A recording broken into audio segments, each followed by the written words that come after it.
IPL जो कि कितना फेमस है सब लोग जानते हैं। सो आपको क्या लगता है ये आईपीएल जस्ट ये 20 करोड़ का प्राइस मनी के लिए खेला जाता है? क्योंकि कह सकते हैं इस आईपीएल के एक टीम को मैनेज करने के लिए उन्होंने एवरेज 200 करोड़ रुपये चाहिए।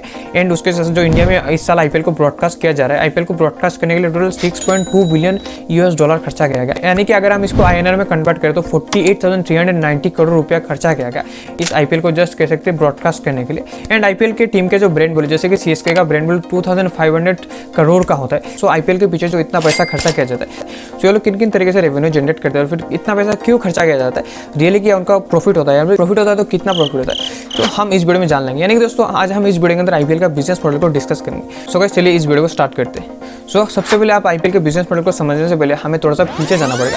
हमें जानना पड़ेगा ये आईपीएल स्टार्ट कैसे हुआ। इस आईपीएल से पहले इंडिया में 2007 to 2009 के बीच में जो कि चलता था ICL, जो कि एक प्राइवेट लीग था, जो कि कह सकते लीग को करवाता था जी एंटरटेनमेंट एंटरप्राइज। सो आप जैसे कि टेलीविजन में देखते हैं Zee Cinema, Zee Movie, Zee News and Zee Bangla, ये सब कुछ आप जो देखते हैं ये कह सकते हैं जी एंटरप्राइज का जो पार्ट है। सो ये लोग प्राइवेट तरीके से ICL को कंडक्ट करते थे, जो कि पूरा का पूरा IPL की तरह था।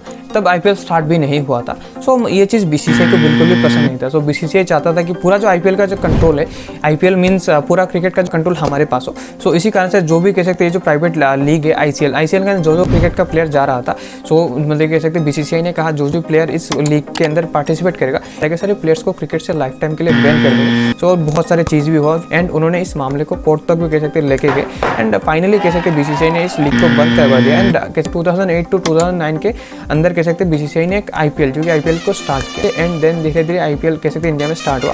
देन अभी इसका पॉपुलैरिटी तो आप देख ही सकते हैं। बेसिकली बात कर लेते हैं उसके बाद IPL का जो इकोसिस्टम है, ये बेसिकली IPL का इकोसिस्टम बेसिकली कैसे वर्क करता है। सो सबसे पहले हम इसको दो पार्ट में डिवाइड करेंगे। हमारे लेफ्ट पार्ट में जो रहेंगे ये कह सकते हैं रेवेन्यू को जनरेट करते हैं, फिर हमारे राइट पार्ट में जो रहेंगे कह सकते ये लोग रेवेन्यू जनरेट करने का जो सोर्स है, ये सोर्स है। तो सबसे पहले जैसे कि मैं डिस्कस करता हूँ, अगर मैं हमारे जो लेफ्ट पार्ट में सबसे पहले आ जाते हैं हमारे BCCI और फिर हमारा टीम। यानी कि जो BCCI सबसे ज़्यादा जो रेवेन्यू जनरेट किया जाता है ये बेसिकली सेंट्रल पूल से हमारे IPL के टीम्स एज वेल एज जो BCCI सबसे ज़्यादा रेवेन्यू जनरेट करता है। सो ये सेंट्रल पूल बेसिकली क्या है, सो ये सेंट्रल पूल कह सकते हैं ब्रॉडकास्टिंग राइट्स एंड हमारे जो कहते हैं सेंट्रल कह सकते हैं स्पॉन्सरशिप। यानी कि जैसे कि इसका बहुत बड़ा एक एग्जाम्पल हो सकता है जैसे कि ब्रॉडकास्टिंग राइट। इस साल Viacom 18 जो कहते हैं रिलायंस यानी कि मुकेश अंबानी का जो Viacom 18 ये कह सकते हैं अभी ब्रॉडकास्टिंग मतलब कि IPL को इस साल ब्रॉडकास्ट करने वाला है ऑनलाइन OTT प्लेटफॉर्म में। वे जो टाटा है कह सकते हैं, जो टाटा कह सकते हैं उनके IPL के आगे टाटा IPL को बुलवाने के लिए उनके बहुत अच्छा खासा कह सकते पैसा देते। सो ये हो गए बेसिकली कह सकते सेंट्रल स्पॉन्सर्स। यहाँ से पहले जितना भी मतलब कि पैसा आता था, सो BCCI पहले 20% रेवेन्यू उनके पास रख लेता था एंड 80% टीम्स के अंदर डिवाइड कर देता था। बट अभी धीरे धीरे मतलब कि ये प्राइस कमते कह सकते हैं BCCI अभी 50% एंड सारे का सारा टीम है इन टीम्स के अंदर 50% डिवाइड कर दिया जाता है। एंड हमारे लेफ्ट साइड में तीसरा और फिर चौथा जो आता है, ये तीसरा कह सकते हैं मीडिया राइट्स ओनर और फिर हमारे चौथा जो आते हैं कह सकते हैं स्पॉन्सर्स। एंड हमारे राइट साइड में जो आते हैं तीसरे नंबर पे टिकट सेल एंड उसके बाद 4 नंबर पे आता है कह सकते हैं एडवर्टाइजमेंट एंड 5 नंबर पे बेसिकली आता है फ्रेंचाइजी ऑक्शन। सो इनसे कह सकते हैं कितना परसेंट जो रेवेन्यू ये लोग जनरेट करते हैं। सो जैसे कि टिकट सेल से जितना भी रेवेन्यू जनरेट होता है इनमें से 80% टीम्स के ओनर को जाता है एंड ये जो 20% है कह सकते हैं BCCI एंड स्पॉन्सर्स के अंदर कह सकते हैं डिवाइड हो जाता है। एंड हमारा जो चौथा है कह सकते हैं एडवर्टाइजमेंट, ये मीडिया राइट्स ओनर उनके जो OTT प्लेटफॉर्म है लाइक Viacom 18, इसके अंदर वो लोग जो भी कह सकते हैं गेम को प्ले करेंगे इनके दौरान जो भी एड चलेगा, एड का उनको मतलब कि पैसा बहुत अच्छा खासा उनको पैसा देना पड़ता है। एंड उसके बाद उनके जो मतलब कह सकते हैं मंथली सब्सक्रिप्शन भी अगर लाते हैं, अगर आप IPL को देखना चाहते हैं 1 मंथ के लिए अगर आप IPL को देखते हैं तो आपको इतना पैसा देना पड़ेगा। सो इस तरह से कह सकते हैं मीडिया राइट्स जो ओनर है बेसिकली मीडिया राइट्स ओनर कह सकते हैं इनकम जनरेट करते हैं।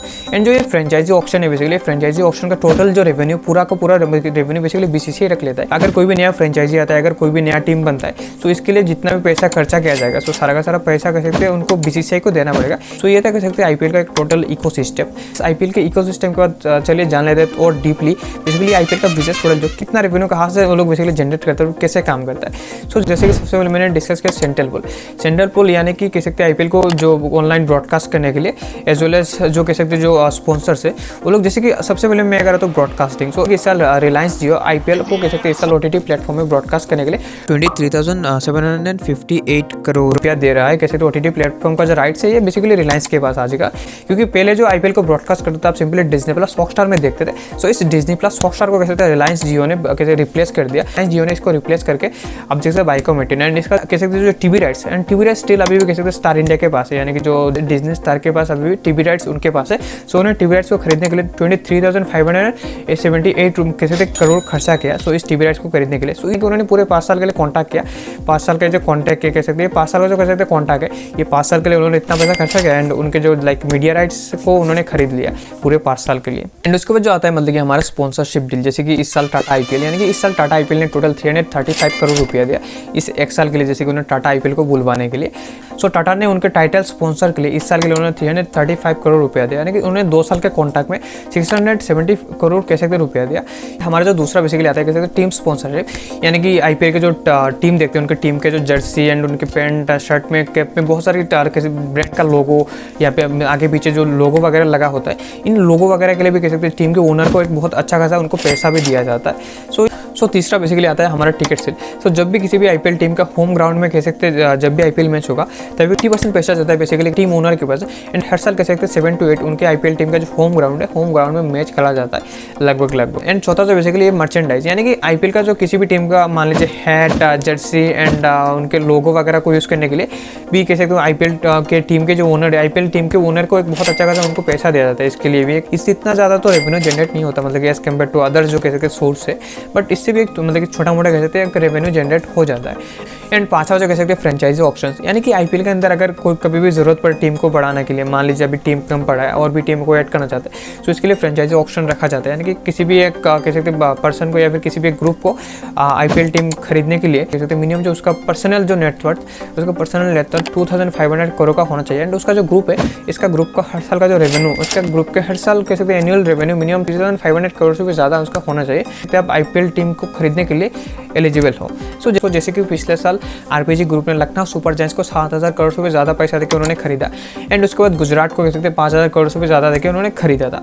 सो ये कह सकते हैं फ्रेंचाइजीज ऑक्शन, इस फ्रेंचाइजीज ऑक्शन के थ्रू आईपीएल की टीम को खरीदा जाता है। ये बेसिकली एक क्राइटेरिया होता है। सो आपके मन में कभी भी ये क्वेश्चन नहीं है कि जो ब्रॉडकास्टर है इतना पैसा देकर जो उनके ब्रॉडकास्टिंग राइट को खरीदते हैं तो क्या ये बेसिकली उनके लिए प्रॉफिटेबल रहता है। सो जैसे कि पिछले सिर्फ एक साल में 3500 करोड़ से भी ज़्यादा उन्होंने रेवेन्यू जनरेट किया। एंड उसके साथ साथ ना उनके जो चैनल में जस्ट कह सकते हैं 10 सेकंड का ऐड चलने के लिए भी उनको 14 लाख रुपया देना पड़ता है। एंड अभी तो और भी ज़्यादा देना पड़ेगा। इस साल बताया जा रहा है कि इस साल 30 सेकंड के ऐड के लिए लगभग 1 करोड़ रुपये मुझे खर्चा करना पड़ सकता है।